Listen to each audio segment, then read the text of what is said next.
you know we got to talk a little UFC, man, for my UFC heads out there like yours truly.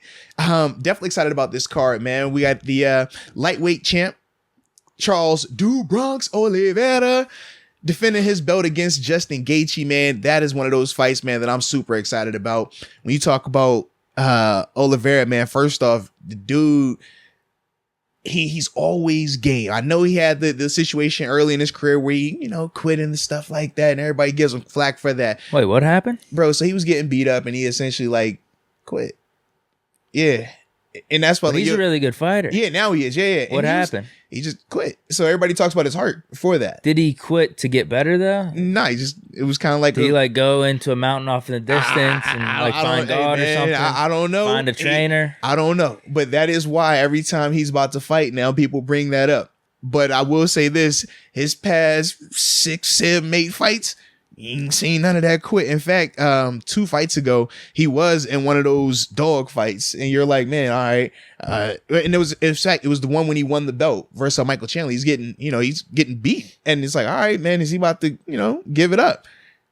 Nah, my man came out of that thing and got the job done. He's definitely changed his whole perspective now. But dude is super technical, man. He can stand up with you, man. He's elite off his back on the ground, submission artist. I think he has the record for most submission wins in the UFC. But this dude, man, this is going to be one of those fights because Justin Gaethje, he's on a tear right now. Bro. He's on a tear, man. He punches heads off. Yeah. He's, hey, man. Just always down for either I'm getting knocked out or I'm knocking you out. That's his energy. Who do you got in this one? Because Gaethje's the dog. Gaethje is. It's I wasn't really expecting by 150. That. But see, to me, I could see it because Oliveira has been on a tear, bro. Like I said, Oliveira, he's been knocking off some dudes as well and doing it in an impressive fashion. It's just the stigma around him to an extent. That's why people lean a little bit more Gaethje. But the odds favor Oliveira because Oliveira, to me, is the better fighter. So you're going with him? I am, yes, because I don't think you don't like those odds though for Gaethje. I like the odds for Gaethje, I do, but at the same time, I just think that Oliveira, man, I don't think he's giving that belt up right now, bro. Okay, yeah, and I like the tears falling down his eyes when he won it. It's like, you could just see it meant so much to him. But Gaethje, man. You wouldn't be surprised. This is one. I mean, there's a reason the odds are somewhat close. Without a doubt, man. Without a doubt. I might have to go Gaethje. I might have to put maybe $10 on that. Gaethje could definitely, if Gaethje knocks him out, I wouldn't surprise me. But at the same time, if Oliveira chokes Gaethje out, that's not going to surprise me either. Yeah. But that's one of them fights, man, that I'm super excited about, man. I think that both of those dudes, they match up extremely well stylistically. You're going to get that contrast of the knockout artist versus the submission expert. You get the quote unquote tough guy in Justin Gaethje. You got the guy that had questions about his heart, but now he's put them to rest. It's one of the ones, man. It's one of the ones right here, man. But then the second champion fight up there, I'm excited about also, bro. It's a little lady action. Yeah. Shout out to the ladies out there, man. Mother's Day in the building this weekend, man. Big time shout out to all the mothers. But Rose Namajunas, the women's strawweight champ, is fighting Carla Esparza, who's the number 2 contender. Now, with Rose, I'm trying to think how I could make you remember her. She just kicks a lot of booty. No, I was going to say, I think I recognize both of them, and I think every fight I've seen both of them in are actually really exciting. Yes, dude. Really exciting. Carla was the most recent one I think I saw. Wasn't she on the dude that does the shoey? A couple fights ago. It wasn't his most recent one. But it was 2 cards ago. Yeah, she was on the undercard, and she did. Smoked whoever she was up against. Smoked them. Absolutely. But Rose is the one who fought Yang Wei Lee, who was the strawweight champ. I want to say she's Japanese. Yes, the Japanese young lady. And they went at it. The first time Rose knocks her out with the head kick. Shocked the world. It was like, whoa. Then they did the rematch. It went 5 rounds, split decision though. So for Rose, her facing Carla is going to be interesting because Carla, she's been doing this for a while also. And she is super game, super good. Did you hear about this backstory? No, talk about it, man. That they fought on, it was, I don't think it was when UFC was first starting, but they did some type of I don't think it was a reality show, but it was some type of startup TV thing they were doing, and they fought in that. And I forget who won. I think who won. I can't remember who won, but this is the rematch. Correct. But to me, man, Rose is an animal, bro. That's Thug Rose. For those that don't know, man, I'm still hurt when she whooped up on Johanna Jędrzejczyk. That was the most feared woman for a time in that division, man. She was just an animal Polish young lady. And man, Rose beat her 2 times. I was just crushed. Like, I never thought that could happen. And ever since then, Rose, like, even though Rose had got beat after that, man, Rose continues to come back and just always finds a way to win, bro. Like, she's just one of the ones, man. But Carla, I think Esparza won the fight. Yeah. I think because Namajunas, for her to get the belt, that was like the different pass. Like, right. Carla beat her, but then Namajunas ended up getting the belt. Now this is like the big match. Nah, it's gonna be a good one, bro. I'm excited about it. All righty. Then after that, man, got 2 more fights I want to talk about. Okay. Michael Chandler versus Tony Ferguson. Another super intriguing matchup just because of when you talk about both of these guys, man, they're both dealing with some bad situations in the sense of coming off of a couple fight losing streaks, but they've been fighting some dogs. That's the issue. So typically it's like, man, I don't want either one of these dudes to go into 3 and 4 fight losing streaks. But when you're looking at the guys they fighting against, it's like champion, former champion, contender, one. Like, it just is what it is. To me, man, Tony Ferguson is one of them dudes. It hurts me. What the hell happened to him? Because he had a 13-fight win streak. He was supposed to fight Khabib on numerous occasions. They could never get the fight done. He finally took another fight. He gets beat, and that changed the game, bro. Well, because it's funny. You bring up Khabib, and it was him versus Conor. And I saw Ferguson go up against Pettis. Yep. The fight before the main event. And I was like, this might be the best fight I've ever seen. Bro.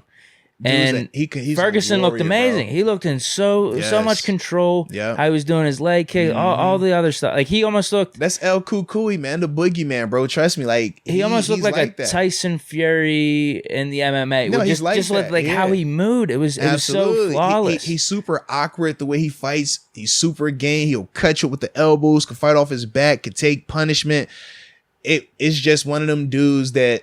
Terrible luck, man. Multiple times he was supposed to fight Khabib, and this is when Conor left the fight Mayweather, and then when Conor got in trouble, and then when Conor had to relinquish the belt, they were supposed to fight on numerous times, man. It was just Khabib got sick one time from a weight cut. Ferguson had something happen to him. Khabib had something else happen to him, and then the last time they were supposed to fight before Khabib won the belt, he tears his ACL the day before the fight. Like, they're on stage talking, he trips going off the stage.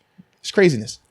Then after that, when he finally came back, he got beat. And now, this is where he's at. He lost his last fight to Beneil Dariush, another really good lightweight. And it's just one of them things. It's like, man, you want to see him get back on because this dude, like, to think that he's going to have this career and never have been a champ is nuts to me, man. But Michael Chandler's the new guy. He came over, I believe he was in Bellator, if I remember correctly, and he was dominant. And he came over here and people thought that, he was kind of getting things handed to him by Dana, but in terms of Dana White. But when you watch him, bro, like, he can fight. He's a scrapper. And it's like, he's very gifted and talented. It's just the dudes he's lost to are champs or former champs. He lost to Charles Oliveira, who's the current champ. Like, he's not in there with scrubs.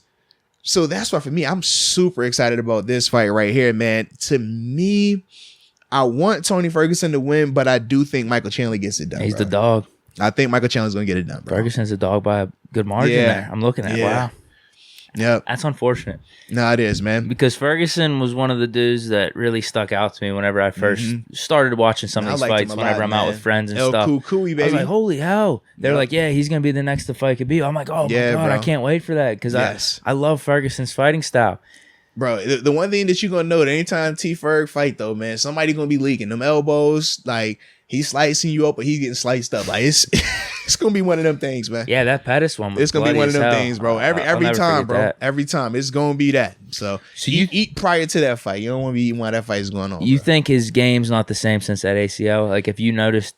No, I wouldn't even say it's that. I just think that, man, like, he's had a rough string. Like, I'm trying to think, man. Some of the guys, like I said, Beneil Dariush, man, is like a legit dude, and I know who he lost to most recently.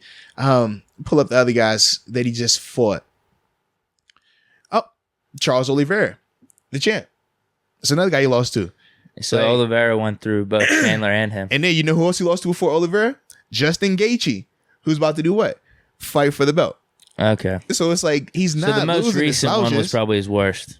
Well, no, because Beneil Dariush is another guy that's right there as a contender ready to fight for a belt also. Okay. all these dudes are contenders. His last win was against Cowboy, Donald Cerrone. I see he's on the card. And he's on the card as well. Yes, he is, man. Yes, Cowboy. Yes, he was the last guy I wanted to talk about. I was like, you know what? Shout out to Cowboy, man. I'm not going to lie, bro. Love Cowboy. It was awesome when I got a chance to meet him when he came here to Pittsburgh, man. But this need to be it for the homie, man. Hey, Cowboy, man. Go ahead, man. Thank you, Cowboy. Thank you, Cowboy, bro. Thank you, Cowboy. But hey, Cowboy, this got to be the last one, baby. What do you mean? This got to be the last one, bro. I can't take it. Bro. He's man, dudes. What if he wins? No.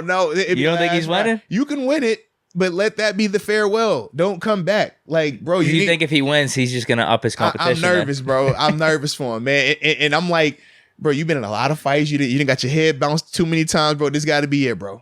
Like, I love you, Cowboy. You my dude, but yeah, this got to be it for him, man. Has he ever had a bout? No. He's just always been on the precipice. Every time he gets in the title fight, he gets starched. Every single time, bro. It's the craziest thing. Always gain. He'll have a momentum. Was he ever number one? Was he ever the number one contender? He has moments, yes. Wow. And then he'll get there and it is just gory. You're like, bruh. I'm talking first round. Like, is that type of situation? Yeah. Well, the McGregor one was terrible. That's the one that I've seen. Yeah, bro. I know his MO is just like he's always down to fight. Short notice, whatever. He'll fight you. Short notice, dude. But it's like, Cowboy, bro. Like, you got to stop. So I'm hoping that this will be it for him, man. The last rodeo for the Cowboy. Yeah. And that'll be it, man.